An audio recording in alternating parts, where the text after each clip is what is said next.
The views expressed on Skeptically Speaking are not necessarily the views of this station, its affiliates, sponsors, or advertisers. Bring it on! The skeptics await your letter. Your call, tweet, homing, pigeon, whatever. Desiree Shell gonna raise a little hell, metaphorically that is. Cause we're skeptically speaking. Hello and welcome to Skeptically Speaking. I'm Marie-Claire Shanahan, guest host for Desiree Shell. Today I'm here with Tom Levenson, professor and head of the Writing and Humanistic Studies program at MIT, and author of Newton and the Counterfeiter, the unknown detective career of the world's greatest scientist. Hi and welcome, Tom. It's a real pleasure to talk to you today. Well, thank you so much for having me on the show. I think we should just jump right into the story, and I think we should just start from the beginning. If you can tell us how Sir Isaac Newton, Lucasian professor of mathematics, who we know from the law of gravity, how did he end up being a detective? Well, it's partly the problem of what happens when you become famous and bored, I guess. Newton published his great book, the Principia Mathematica, the foundational text of the scientific revolution, in 1687. And up to that point, he'd been known to a limited circle of learned men as, a really sharp guy. But he wasn't the sort of world historical genius he became sort of immediately on publication. I mean, he really stepped into the 17th century version of scientific celebrity overnight. I mean, he became a hugely famous person in that milieu. And he lived in Cambridge, which was a tiny town, 5,000 people, for at that point well over a quarter of a century. And he seemed to have a completely grounded life there. But after that, for reasons having to do with sort of other currents in English history, he spent a year in London as a member of the Convention Parliament that legitimized William of Holland's takeover of the English monarchy.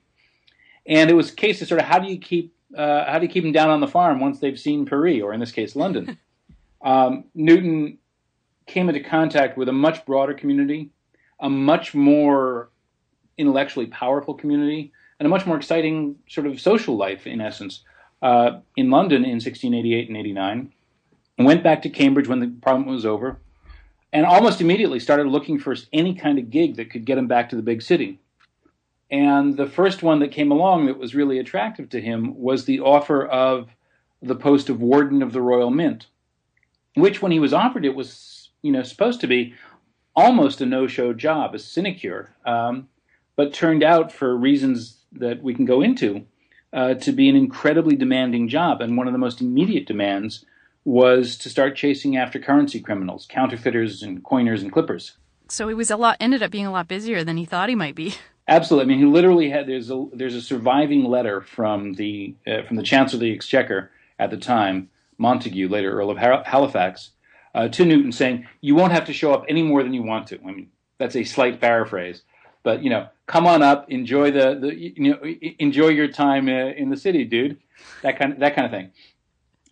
But the Mint was, at that point, it had always been it was really very much a feudal institution, and people had accepted the jobs, and you made a lot of money being an officer of the Mint. There are all kinds of ways, many of them legal, some of them quite corrupt, by which senior members of the Mint could do very well for themselves indeed.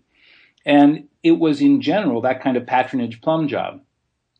But in 1695, when Newton took over the post, there were a couple things happening. 1696, excuse me. There were a couple of things happening. First of all, England was in the middle of a war it couldn't afford to pay for. They were fighting. William, when he took power in 1688, had almost immediately launched a war with Louis XIV of France. And there was a sort of ongoing continental drain on England's finances. And so there was this big high finance need for as much government revenue as possible, and so forth and so on. And that was confounded by the fact that the English currency itself, the actual stuff with which you paid your bills, the metal coins, because that was what was legal tender, was in terrible shape. It was in great disrepair for a couple of reasons. One is that there were two systems of coins, silver coins. One of which was set to full weight and couldn't be easily. There were all kinds of safeguards that meant it couldn't be clipped or debased in certain ways. But the problem was there was too much silver in each coin, so much so that the value of the silver just as metal was more than it was worth in the face value of the coin. So, of course, when you have a situation like that, everybody grabs the coin, they hoard them, they melt them down, and they ship them to places where they can sell them as metal. In this case, on the continent of Europe, and they buy gold, come back, trade gold for more silver, and there's this sort of perpetual motion machine with the result that England's legal silver currency was just disappearing. At the same time, there was an older coinage, a pre-1662 coinage, that was also still traded as legal currency. That was much easier to debase. You could clip the edges of it, you could dissolve some of the coin with acids and so forth, and harvest little bits of silver. And it sounds sort of odd. I mean, how can you make any money clipping, a couple of grams or less off the edge of each shilling piece you come across?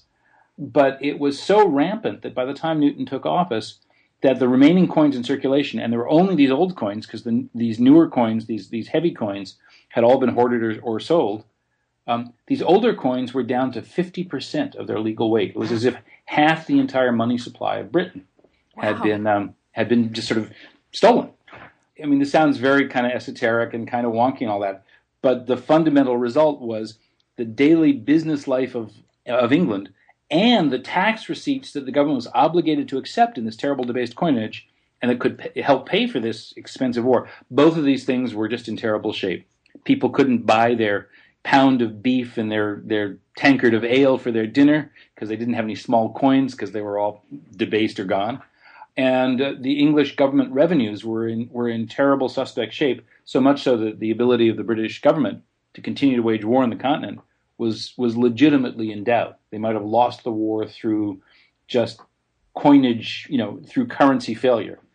And that was unacceptable. So as soon as Newton got to the mint, he was embroiled in this enormous effort at once to save the currency and to defeat what was becoming a plague of counterfeiting.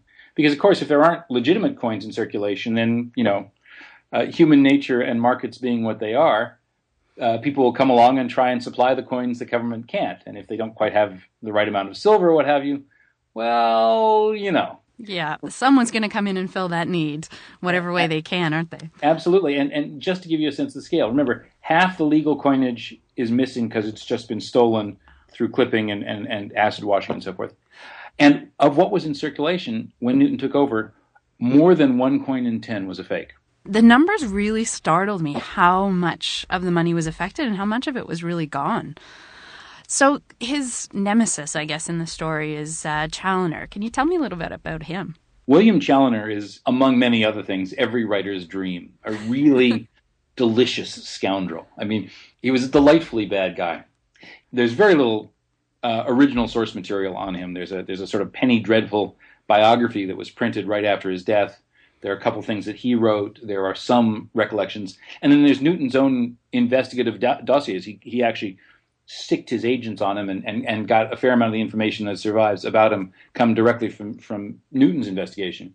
So, with all that, some of this is sketchy, but basically, apparently, he was too much for his parents to handle, so they apprenticed him off to a nail maker, which I think was quite important because it meant that he got the rudiments of working with metal from a very early age. He then did something that was actually quite a serious move in those days. He ran from his apprenticeship. He was in Birmingham, which was then also quite a small town, maybe 10,000 people, maybe a little bit more, and probably walked to London. He was almost certainly too poor to have hired a horse, and unlikely to have had the money to get a ride on any of the carts or conveyances. So he walked from Birmingham to London, most likely. And almost immediately, as a teenager, most likely, started a criminal career that was really, varied and exciting and in its own way, a lens into the, just incredibly rowdy, dangerous, tumultuous life of what was then the very, very big city. I mean, London was close to 700,000 people, and it was, bigger than the next 60 cities and towns in England all put together. So even though Challoner came from a fairly substantial country town in Birmingham, when he got to London, he was in a completely different environment. And it's a measure of his cleverness that he actually got his feet under him and started being quite a successful bad guy very early on. Wow, and building himself up really from nothing when he arrived. Yep, I love it. His biographer says he started by hawking tin watches with dildos in them. Yeah, that was a pretty funny part of the book. I'm glad you enjoyed it. I had fun with it. It took me a long time to figure out what those must have been. I had to call a lot of people in the history of clock business, the so-called horologists. Oh, okay. And eventually what we concluded is there were these things called pewter watches, which were not in fact watches. In those days, the balance spring, the balance spring mechanism for keeping reliable time in a small timepiece was only about, maybe 15, 20 years old. Robert Hooke had invented it in the 1660s. And watches that use this mechanism were like the Apple iPhone 4S or the Galaxy, phone or whatever it is. The high style bleeding edge of high technology in 17th century London. And just as now, people who couldn't afford that kind of technology still wanted the emblems of it. So there were these things called tin watches that looked like watches. They were made of pewter. They had a shape, they had a case, they might even had a design on them. But there was no clockwork inside. They were just for show. They were costume jewelry in essence. Uh-huh. And there's a suspicion that I and my informants on this developed was that these watches had some kind of pornographic design on them. Right. There is another possible interpretation. Dildos at that point also meant decoration, but the other context of the quote suggests that something lewder was in the biographer's mind. So he did this, and what the biographer said is he was hawking these things on street corners, the sort of dirty old man with an overcoat full of novelty. But the purpose wasn't so much as to make money as to get entree into criminal London, because, it wasn't easy being just a kid with no friends from the provinces and to break into crime. It was in many ways just as organized and just as restricted as the regular guilds and societies would have been for people who wanted to make a straight living. Right, and you had to find your way in somewhere. That's right, and Challoner chose it through this kind of junior pornographer's path, perhaps. Well, it did get his foot in the door, I think. Yeah. You're listening to Skeptically Speaking. Today I'm here talking to science writer Tom Levenson about his book, Newton and the Counterfeiter, the unknown detective career of the world's greatest scientist. So you've introduced us to the main characters, Isaac Newton, William Challoner, but how much of the story, and you've alluded to this a little bit already, but how much of it is really about the history of our modern ideas about money? In some ways, the entire story is about that. Yeah. I don't think I certainly wasn't aware of this until I started working on this project.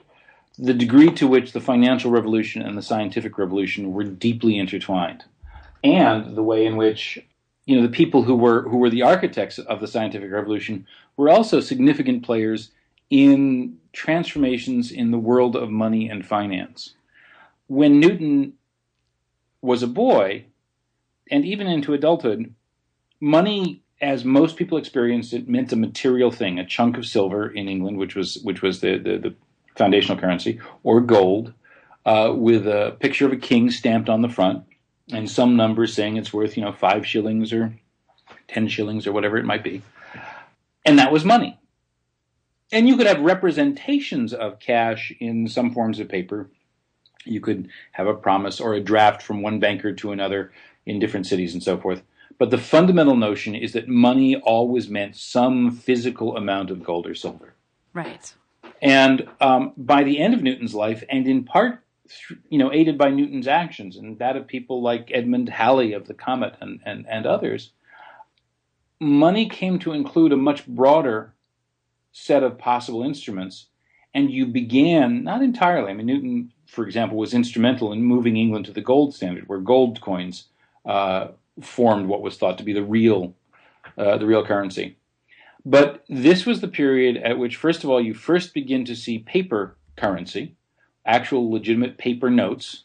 The first Bank of England paper notes as legal tender were issued in 1694, just before Newton got to the mint.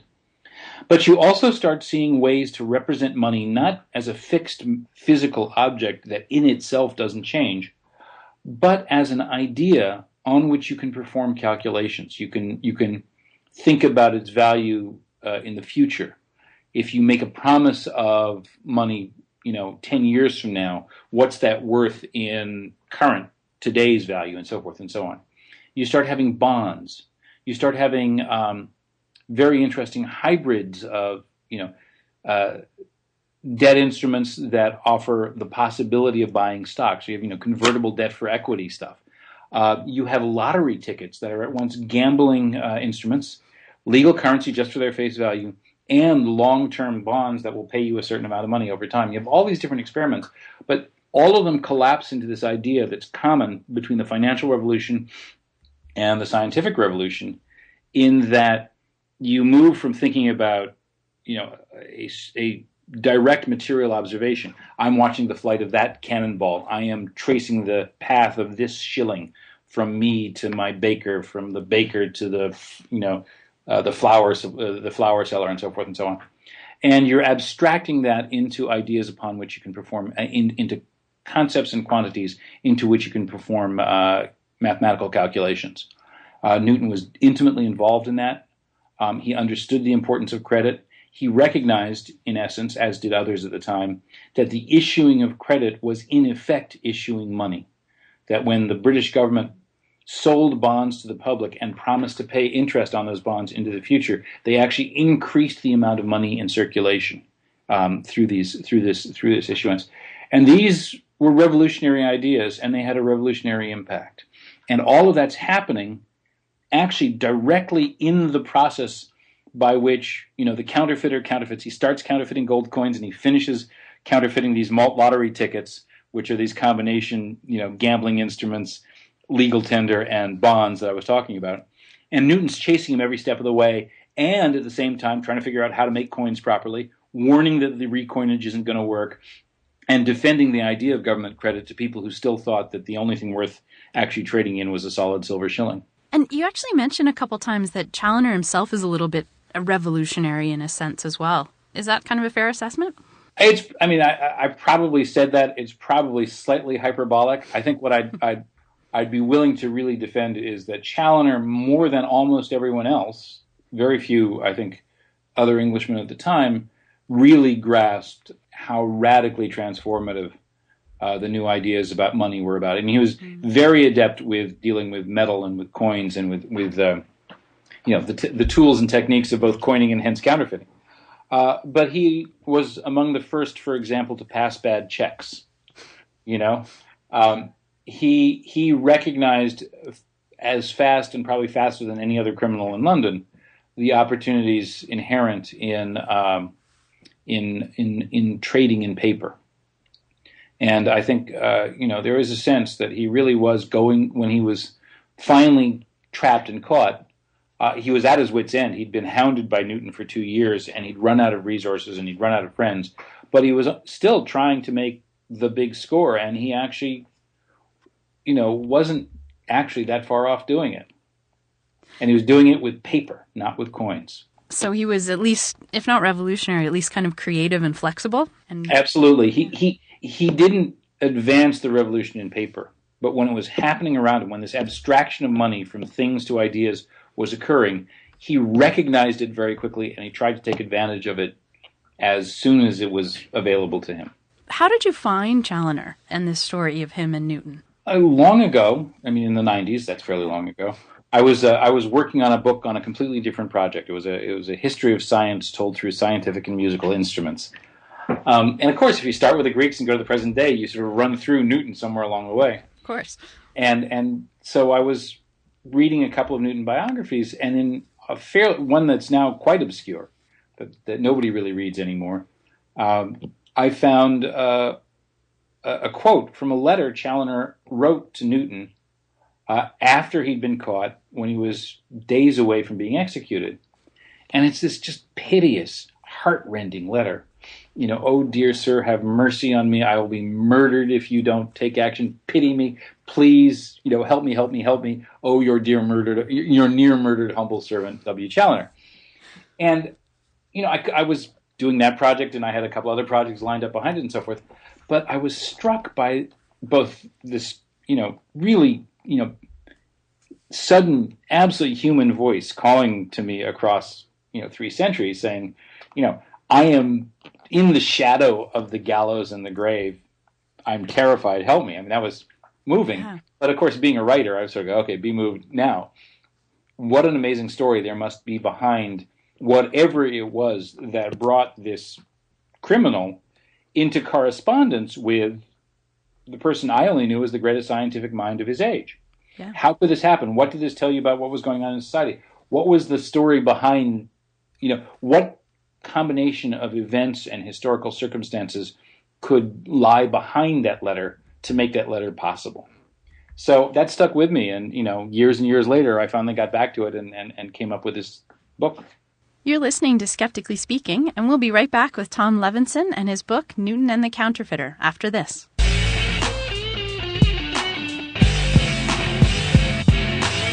Skeptically Speaking wants you to question everything. To be a part of the discussion, call and record your question on our listener question line at Speak 73101. That's 773-257-3101. Long-distance charges may apply. Sunday nights at 6 Mountain Time, join our Ustream chat room to listen and ask questions as we record interviews live. Just click the Listen Online button at skepticallyspeaking.com. You can also email your questions and comments to live@skepticallyspeaking.com, or if you're on Twitter, tweet us at Skeptical Radio. To find out where Skeptically Speaking airs near you, to listen to past episodes, or download the weekly podcast, check out our website at skepticallyspeaking.com. While you're there, follow the links to connect with us on our Facebook page, our Twitter feed, or to subscribe to the show in iTunes. And now, back to the show. Welcome back to Skeptically Speaking. I'm Marie-Claire Shanahan, guest host this week for Desiree Schell. I'm talking today to Tom Levenson about his book, Newton and the Counterfeiter, The Unknown Detective Career of the World's Greatest Scientist. Tom is a professor of science journalism at MIT and also winner of the Walter P. Kistler Science Documentary Film Award for his work on the Nova series Origins. And I think actually we'll take our first emailed-in question, and this is from Linda. What do you think of the arguments that going back to the gold standard would be a good move for the modern global economy? I think the same people who advocate the gold standard in the modern economy would like to actually start teaching flat Earth, geography, and think that probably bloodletting is superior to antibiotics as a treatment for infection. It's a bat excrement crazy idea. You have to ask yourself what money is. Now, if you are, and you also, there are two things. First of all, every country that's ever been on a gold standard or a metallic standard or some kind of restricted material object as the instrument of exchange has hoped thereby to ensure some kind of stability of prices, some kind of security against counterfeit, all this sort of stuff. The problem is, first of all, these currencies are not immune to currency manipulation. The idea is if you only have gold, you'll never have people, printing money and causing inflation or what have you. But Edward the First, I believe it was, one of the first three Edwards, but I'm almost certain it was Edward the First of England, famously debased his gold currency because his wars in Scotland and Wales cost more than his revenue could support. So he basically just, stole the money, which you can do with a gold. Right. Just because you have a gold coin doesn't mean the gold coin is what it says it is. And it's not just counterfeiters, it's kings who commit those crimes. So just the fact that you've got gold doesn't mean you're going to get an honest currency. But even accepting that as a principle, you have to ask yourself what money is and what it's supposed to do. And money, what's really interesting is in some ways, I don't need to answer this question. I can just send you to the papers of Benjamin Franklin. It's online. I think it's at Yale University. Anyway, just do Benjamin Franklin papers. And there is a pamphlet he wrote in 1729 on issuing paper money in the Commonwealth of Pennsylvania. And he explains what money is supposed to do. And money is supposed to be adequate to the economic activity of the territory in which the money is circulating. Right. If you have an insufficient supply of gold, prices rise. Proprietors get rich, renters lose, the cost of labor gets, the return to labor gets diminished. And Franklin lays all this out, and he's incredibly scathing about the moneyed and landed elite who are trying to artificially pump up the value of their coin at the expense of daily trade and the work of Philadelphia and Pennsylvania. And it's really true. If you ask yourself what money represents, it represents the present value of some integrated future of the economy. Right. And if you want to just say our economy is only going to be so big as a 100 pounds of gold or 100 tons of gold or what have you, then fine. But if you actually think we're going to invent new things and make new things and grow, and the population is going to grow, and all these things that are actually the way the world works, then a metallic currency is about as stupid and self-defeating an idea as you can imagine. Giving up really on all the advances that Newton and those around him and after him brought to modern currency. Just to toss in another book reference, Fernand Braudel, the great French historian, wrote this astonishing 3-volume book called Civilization and Capitalism. And there's just a stray note, it's like a 2-page essay in the middle of the second volume, The Wheels of Commerce, in which he talks about how England's ability to create a permanent national debt, that is, bonds that the government sold, redeemed, resold, and so forth and so on, created the first capital market that was stable enough to fund first the empire, and then creating a market mechanism that allowed businesses that needed capital now against economic activity in the future. You want to start a company, you borrow some money, you do stuff. If it works out, you make money and you pay off the loan, right? That's how it works. Yeah. And England's advantage in that is much more than France or any of the other continental powers. Britain had worked out a way to partially divorce itself from the restrictions of metallic currency and create a living, breathing financial capital market. And if you want to throw that away, we can go back to, a really restrictive economic system, but nobody will like it. Trust me on this one. That makes a lot of sense. You're listening to Skeptically Speaking. We're talking today to Tom Levenson about his book, Newton and the Counterfeiter.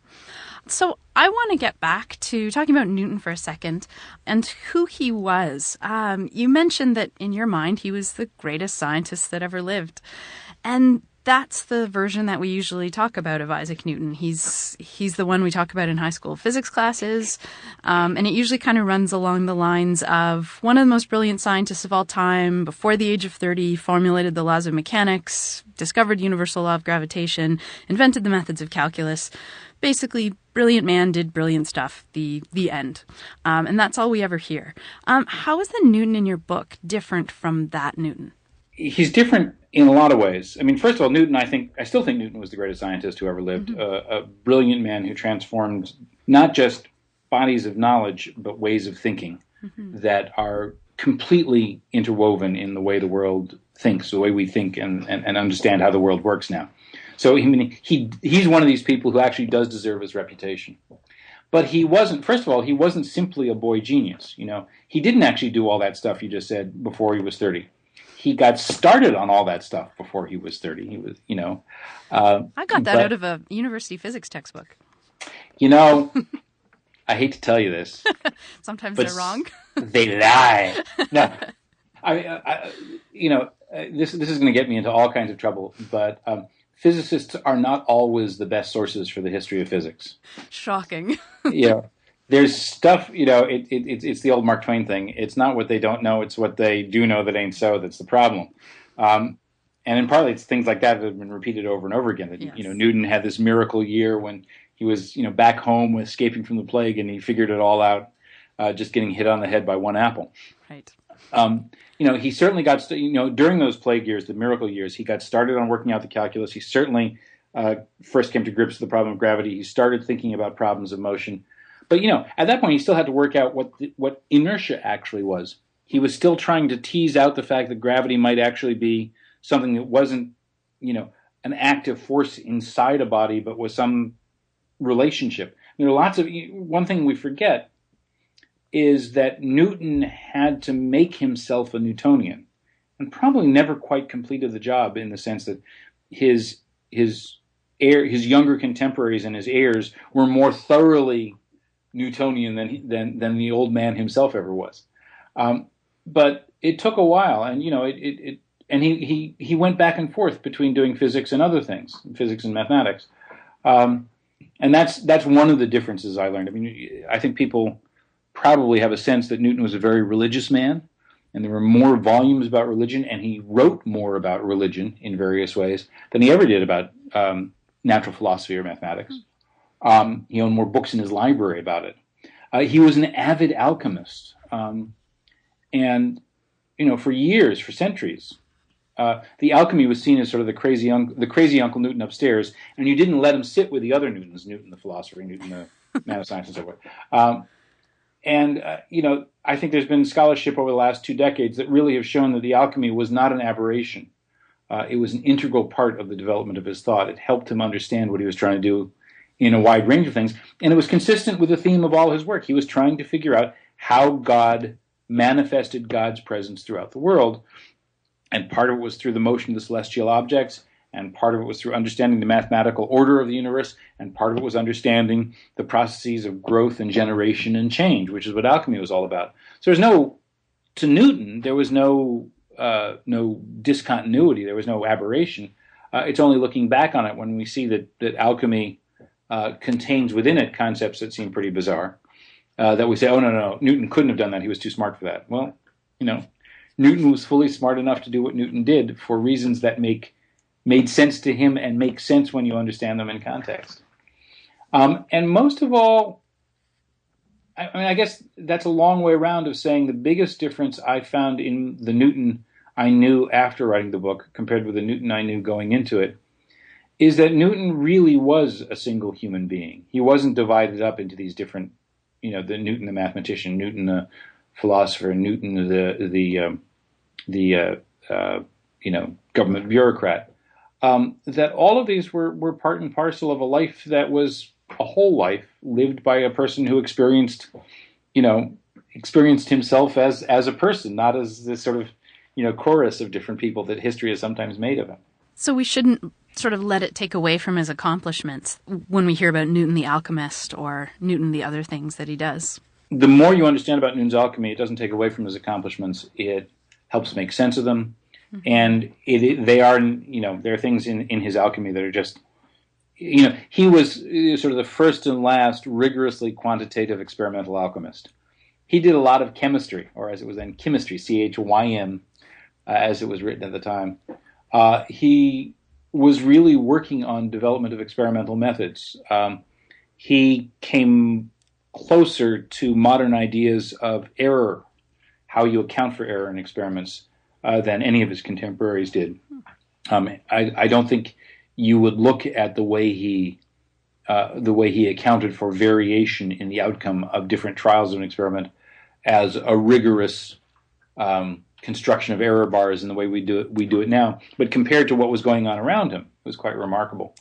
And most of all, his alchemical theory, written in obscure, fanciful-sounding language, as strange and in some senses troubling that this pinnacle of reason could talk about the green dragon and the breath of the serpent and all these things. One of the things he did is he broke away from the constriction of a strictly mechanical view of the universe. I mean, remember his theory of gravity says, the sun and the earth interact with each other across empty space. Right. We're not touching. There are no gears. And this contradicted pure mechanical philosophy, the kind of thing that Descartes was proposing with his vortices. And there's a lot of evidence now that that thought became possible to Newton, at least in part, through his long periods of thinking about mechanisms of alchemical transformation. So, there's some alchemy in the physics too. It's hidden, and you never see it in a modern book about mechanics. But remember, Newton wasn't a real Newtonian. He came from a world in which traditional scientific views, or pre-modern, or just emerging modern scientific views dominated. He had to work out concepts like inertia and force. There wasn't just the entire mental apparatus of his physics in Principia was something he had to build from scratch. That's why people think he's the greatest scientist ever. Einstein was transformative. I did a biography about Einstein some years ago, and when I finished that, I said, how can people rank Einstein below Newton? Look at all the stuff he did. Look at the comprehensiveness. And it's true. Einstein is remarkable. He is 1A to Newton's 1. But the fact that Newton had to build from scratch the conceptual tools with which to begin to even frame the problems he was trying to solve, that's what puts him off the scale. And, we don't need the alchemy to accept the idea that you can have forces operating across space. We have other ideas now. We have fields and so forth and so on. But we don't need what Newton needed to get there. But remember, and even Newton's reasonably, immediate successors didn't need that apparatus either. But he did, because he was starting from a different place than everybody after him. Everybody after the publication of Principia started from. So, I say my admiration, my sense of Newton got much more complex as I worked through the book, but my admiration for him as a thinker and as a unraveler of secrets just grew. I mean, he really is as remarkable as they say he is, just in somewhat different ways than your physics textbook said. I found I really thought about Principia a lot differently after reading this. Again, it's kind of like the story in the textbooks, sometimes wrong, but also is just, he said, here are the 3 laws, here's the law of gravitation, kind of the same thing, Here are a couple of brilliant statements. But you give us so much more of the story behind that book as well. I don't know if this is too nerdy for your readers, but one of the things that Newton did that people don't realize is he started to set the form of modern scientific communication. He wrote his stuff in ways that hadn't been written before. You look at the Principia, it starts with 3 axioms. You have the 3 laws of motion. And from that are derived all kinds of things. And there are definitions and so forth. People didn't write that way beforehand. One of his early papers on optics is really, in some senses, the first modern scientific paper. It presents an experiment, it presents the results, it presents, a discussion of it. Scientific communication happened by letter, it happened by description and so forth. And Newton really started to formalize, systematize the way you communicated your ideas and suggested, just from the way he wrote, that there was a different way of thinking about the world. You come up with law-like hypotheses, you test them in certain ways, and you come to conclusions that allow you to interpret the initial axioms in some generalized statement about the behavior of a large class of things out there in the world. That's modern science. And Newton, and you don't just need the discoveries, you need the habits of mind, you need the experimental apparatus, you need the mathematics, you need a sense that you want to organize things through these patterns, but you also need just the language with which to communicate it. And that's, again, one of the things that makes Newton so incredible, is he did all of that. That's fascinating. I really didn't know that, actually. Great man and great a scientist in so many ways. We'll be right back to talk more with author Tom Levenson about Sir Isaac Newton, the Royal Mint, and sneaky counterfeiters here on Skeptically Speaking.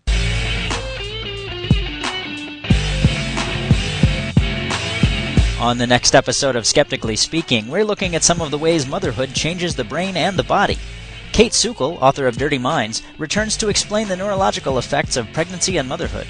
And we're joined by Dr. Katie Hind, director of Harvard's Comparative Lactation Laboratory, to discuss the biology of lactation and breastfeeding. That's next week on Skeptically Speaking, on your local radio station, or online at skepticallyspeaking.com. Welcome back to Skeptically Speaking. I'm Marie-Claire Shanahan, guest host this week for Desiree Schell, and I'm talking to science writer Tom Levenson about his book, Newton and the Counterfeiter, the unknown detective career of the world's greatest scientist. Tom is professor and head of the program in Writing and Humanistic Studies at MIT. He's also the author of Einstein in Berlin and Measure for Measure, a musical history of science, and also a winner of the National Academy's Science Communication Award and a Peabody Award for his work on NOVA program origins. You mentioned a little bit about where the information came from and the fact that Challoner was a little harder to find. You mentioned getting some of your information from Newton's own records, but where else did you find out about this underworld character? The great good luck I had, and the thing that made the entire book possible, was tracking down Newton's own records of criminal investigations. Now, we know that Newton burned a lot of those records because his nephew-in-law and successor as master of the mint wrote, in a surviving letter or note, that he actually one day helped Newton carry out boxes of papers and burn them. But one sort of fairly large folio of these notes survives in the National Archives in Britain. And they were hard to find. They were referenced in one of these old books that I'd started out with, but they aren't readily represented in any of the sort of usual finding aids and so forth. And I actually had to spend about a year, and the records have gone from place to place as the Mint archives have gone from here and there. They've traveled a bit in the 20th century. So it took me about a year to track them down. But when I did, I got myself basically a big folder with roughly 400 handwritten documents on it, numbered. There's about 80 in the middle. It's numbered 1 to sort of 500 something, and there are 80 or 90 that are missing even in that. And that's all that's left. But what they are is fascinating because they are essentially summaries of Newton's interrogations and some correspondence that would be written down by a clerk and then signed, if it was an interrogation, signed by the suspect or the informant being questioned and by Newton. And there are a bunch of, it's not Newton's handwriting. There are plenty of Newton documents, you can check that. So you know it's clerks, the handwriting changes, it's different clerks at different times. And to my great good fortune, the surviving chunk of documents exactly covers the period when Newton was chasing Challoner. That's very convenient. It was. And it also gave you, because there's lots of other investigations and so forth that are going on, and little notes, notes of transfer of prison from one jail to another, this kind of thing, and correspondence between different people that Newton would sometimes have copied out. All that's in the file. And you get a sense of the texture of crime and Newton's pursuit of crime by reading the whole corpus of these documents, including the ones that don't relate to Challoner. In addition, in the secured portion of the National Archives, there are 5 big folders of Newton's personal Newton's own holograph documents from the Mint, which include things like drafts, 3 and 4 and 5 drafts of his descriptions of Challoner or responses to Challoner's complaints in Parliament, or his accounts, in his own hand, of the money he spent paying agents, buying special suits of clothes, transportation charges for all the investigative work he was doing as warden of the Mint. You can see he spent £5 on a very expensive suit of clothes for somebody to go undercover with a gang of counterfeiters and so on. And it was those documents that made it possible not just to sort of get some sense of Challoner, because there's some documents by Challoner himself, some letters and petitions in there, but also to get a feel for what Newton was doing, how Newton turned himself into such an effective cop. I mean, that was the biggest mystery of all, in some sense. Here's Newton.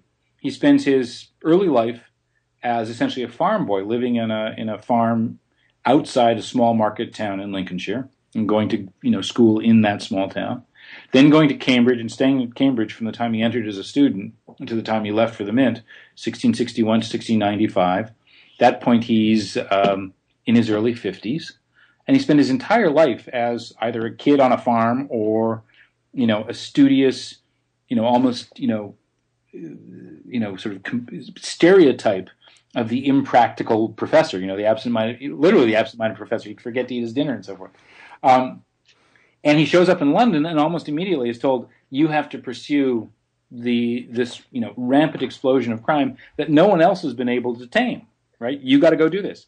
And Challoner, I think, among others, felt that the warden, this new warden, this country bumpkin, this head in the clouds professor, didn't stand a chance against the wiles of the big city. And yet, within a very few months, Newton had a whole detective shop up and running. He had agents run it. He had agents, running into London. He had himself sworn in as a I think a justice. I'm blanking on the term, but an officer of the court. In not just London, but the counties immediately around London. So he had jurisdiction wherever he needed to go. I mean, he worked out the essential structure of counterfeiting as a crime, which is, in the end, you have to get somebody on the street passing a dud coin. And if you catch that person, you can, by a mixture of promises and threats, roll up the chain till you get, hopefully, to people like Challoner, who are the kingpins. Newton figured that all out within months. It was amazing. How do you think he made that happen? I mean, we get, as you said, we get stories of him as an investigator that are really out of character for the solitary scientist who did nothing but pull the occasional weed from his garden as his only distraction, to someone, hauling prisoners out into the hallway and not being afraid to go directly to the prisons and even into sort of taverns and places to try and do this rolling up. How do you think he made that happen? Again, it's one of those situations where we have a vision of who Newton ought to have been, and Newton had his own ideas. Sort of take it to a different, a different venue. In one of his other jobs in the Mint was running this recoinage, where Newton took in all of its silver coinage, all these debased and battered coins, and took all the old coins out of circulation and melted them down and made new coins up to the legal standard that were hard to count for various reasons, hard to counterfeit and so forth and so on. It's called the Great Recoinage, and it was an attempt that Newton predicted would fail and did fail, but it was an attempt to save the currency from the problem that obtained when Newton showed up. And Newton took charge of this from the people who were actually botching it when he came in. He didn't really have the authority, but he just used his force of personality to do so. And so you have this apparently empty-headed professor running a huge industrial operation, several hundred men, 50 horses, hundreds and hundreds of pounds of silver every day or every week, ultimately recoining, 5 to 7 million pounds. Again, I'm sort of trying to pull the numbers out of memory, but millions upon millions of English pounds, not pounds weight, of currency, and doing so with meticulous record keeping at a rate of industrial production that nobody had ever dreamed possible. It was certainly greater than any achieved in any other mint anywhere working in Europe. And you wonder how he did that. And then you remember, if you look at his alchemy again, you see he was an immensely practical man. He understood the melting of metal. He had built his own furnaces, inventing, variations on forms of furnaces. He'd worked over fire and moving metal around and all that sort of stuff. He'd had an intensely practical life as an experimental scientist or natural philosopher going into it. And even though that wasn't part of his resume, he didn't talk openly about being an alchemist. It was of immense value to him in just the hard, practical job of essentially being a metal stamping factory manager. That's really what coining currency is all about. Yeah. And similarly, I think, if you look at Newton closely, you find he was somewhat more engaged in university politics than you thought he was. He was one of Cambridge's delegation to the court hearing that King James II tried to use to punish Cambridge when it refused to admit his Catholic supporters. And he was an active person there. He was a member of Parliament, member of the Convention Parliament. He was a more worldly man than, I'm not saying he was, Warren Buffett or what have you. I mean, but he was a much more worldly man, I think, than he sometimes, and particularly as he matured. I think as a young man, he very much shied from conflict and engagement with other people. There's certainly that dispute in the 1670s with Hooke and the Royal Society. But by the 1690s, I think he was much more prepared than the legend has it for a more rough and tumble engagement with daily life. Yeah, that makes sense. I mean, he's a human being and matures as he ages and changes through experience as well. Yep. You're listening to Skeptically Speaking. Today I'm talking to Tom Levenson, author of Newton and the Counterfeiter, The Unknown Detective Career of the World's Greatest Scientist. So we were talking a little bit about sources, and we have one more question sent to us by Greg by email. What is the most salacious thing you uncovered about life in the 17th century while researching this book? London was a riotous place. I mean, as I said, I had done a book about Einstein before, and it was focused on Einstein in Berlin, which is these years 1914 to 1932, which includes, of course, the famous Weimar years when Berlin was the naughtiest city in the world and so forth. And, I started reading about the sex life of London after the restoration of the Stuarts in the 1660s. And, there was an enormous culture and working life of prostitution. You had a lot of people flowing into the city from the countryside. London was a deadly city. More people died than were born there at that time and for many decades to come. But the population was leaping up all the time. The population was growing, which meant that basically there was fresh meat coming in from the countryside, and a lot of these people couldn't find work. Not easy. You show up in the tenements, and all of a sudden you look around, and for young women, in many cases, the only thing they had to sell were their bodies. And the whorehouses and sort of sexual life of Britain in the 1660s and onwards became quite notorious. So I'm not sure what's the most salacious thing I heard, but I did love the story of a well-known roue coming into one of the best-known sort of high-end whorehouses and saying, forgive the language here, but it's a quote, "Just some plain f***ing for me tonight," which implies that there was other than plain items on the menu most nights. It was a much more openly libidinous city than it would become. I mean, again, we look at London through the filter of Victorian myth, and so we think of it as an uptight city, and I don't think it was ever as uptight as that Victorian myth had it, but certainly in those late 17th century years, it wasn't. And you can even see that in the way that there were these pushbacks and campaigns to try and clean the place up. You don't clean up a place that hasn't got some rowdy stuff going on. That's right. If there's no need to clean it. Exactly. Oh, very good. Well, talking about salacious, I guess you did say something on the break about money and death. Can you tell me a little bit more about that? I mean, at the heart of the story, I hope the book informs and excites people about the themes of. My big idea there is the scientific revolution wasn't just a sequence of ideas. It was a transformative event that played out in people's lives and still does. And you can see it working through the lives of people in England at the time and after in all kinds of things. From as mundane a thing as a guy selling fake watches because high tech in that day created a market for those things. And these much bigger ideas that you can, just as you can abstract the motion of physical objects into these mathematical formulas, you can abstract the motion of money into literally the calculations you do on debt and so forth and so on. But all of those themes, trying to understand how we get from, the world of the pre-modern, the medieval, the late medieval era into a world that we begin to recognize as our own and a shaper of our own, it's actually happening through the lives and stories of individuals. And in this case, this book runs on the energy of the story of Challoner trying to get rich, and if Newton's in his way, get rich while ruining Newton, and Newton's determination to bring Challoner down.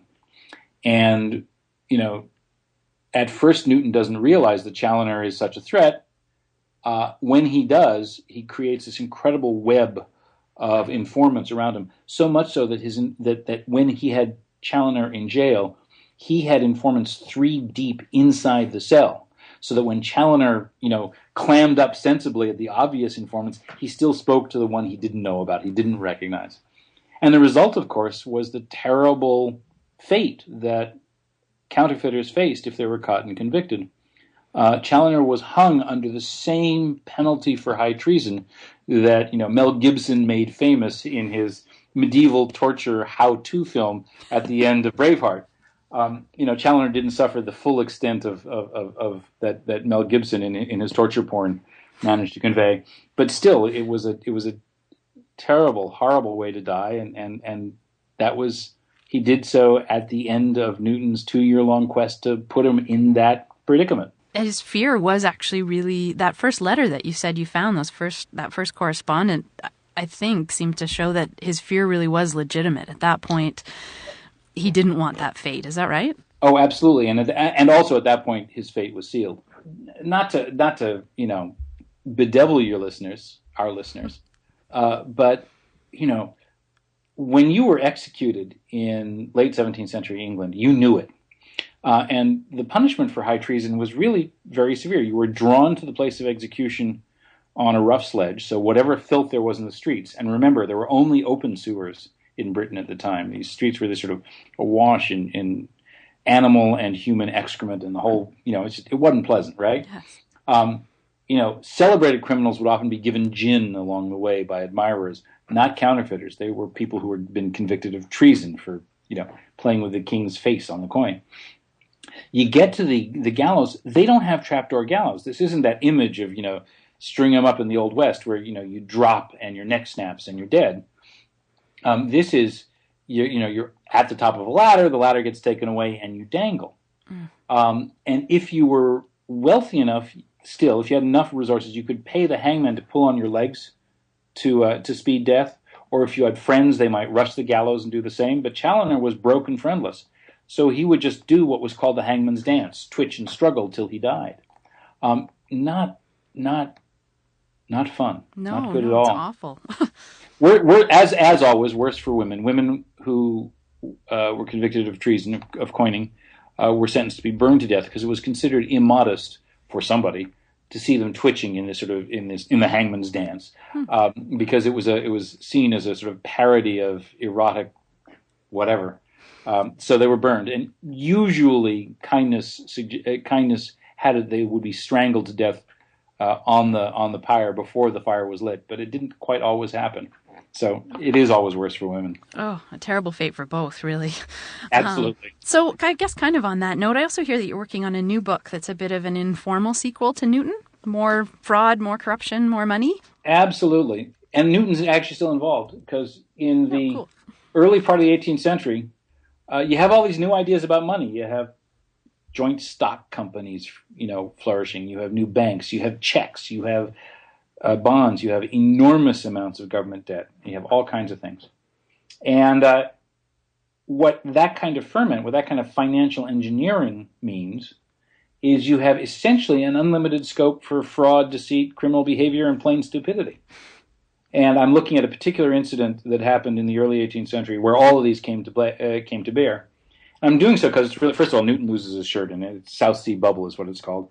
But secondly, what happens that's really interesting out of it is you see in microcosm essentially what happened to us in 2008.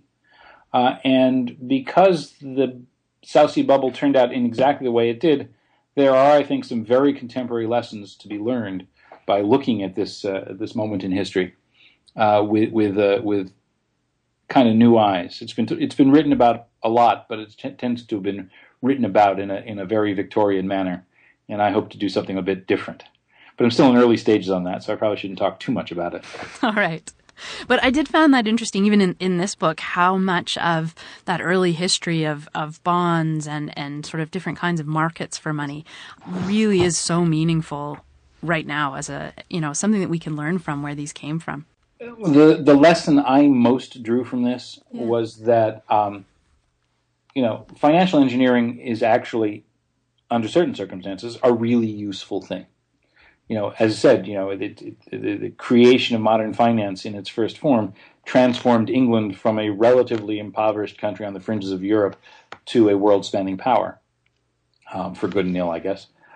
But what you see in time after time is that they have collapses and failures because human nature works in predictable ways, and every time you try out something new, there are moments of fragility and there are points of weakness in the idea that people can either fall into, if well-meaning but uninformed or stupid, or can set out to exploit because they are malign. And what this says is you need to create circumstances in which people can do things with finance. But you also need to be very clever but very determined about regulating the financial world. And this is a view that drives people on both sides, on many sides of arguments about capitalism crazy. Because I strongly believe in a rigorous government regulation model, but I also think, no, it's not true that mortgage-backed securities or whatever on their own are the source of all evil in society. Right. It's a lot more complicated than that. Yep, I'm afraid it is. There is so much to this story, Tom. I feel like we could keep talking for another hour, but unfortunately we are out of time. Thanks so much for being here tonight and giving us really a new way to look at a legendary scientist and the times that he lived in. Thank you so much. It was a great conversation. You'll find links to Tom Levenson and his book, Newton and the Counterfeiter, on our website at skepticallyspeaking.com. While you're there, click on the links to Facebook, Twitter, and to Google+, so you can keep up with new shows, and to iTunes, where you can subscribe to our program or listen to past episodes. Thanks for listening, and we'll see you next week on Skeptically Speaking. Bring it on, the skeptics await your letter. Your call, tweet, homing, pigeon, whatever. Desiree Shell gonna raise a little hell, metaphorically that is. 'Cause we're skeptically speaking.